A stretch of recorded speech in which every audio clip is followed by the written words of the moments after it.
Hello everyone, আসসালামু আলাইকুম। কেমন আছেন সবাই? আমি কিছু সবজি দিয়ে মাছ রান্না করব এবং করলা ভাজি করব। তো প্রথমে আমি তেল দিয়ে কিছু পেঁয়াজ দিয়েছি, সেখানে আস্তে আস্তে সব রকমের মশলা দিয়ে একটু কষিয়ে নিয়েছি। তারপর সবজিগুলো দিয়ে একটু পানি দিয়ে ভালো করে কষিয়ে নিয়েছি। কষিয়ে ভালো মতো কষানো হলে আমি সেখানে পানি দিয়ে দিয়েছি। পানিটা গরম হওয়ার পর আমি সেখানে মাছ দিয়েছি।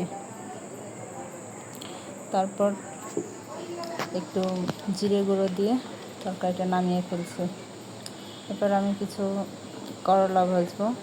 প্রথমে পেঁয়াজ দিয়েছি, তারপর গোটা জিরে দিয়েছি, দিয়ে করলাগুলো তেলের মধ্যে পেঁয়াজটা লাল হওয়ার পর করলাগুলো দিয়ে দিয়েছি।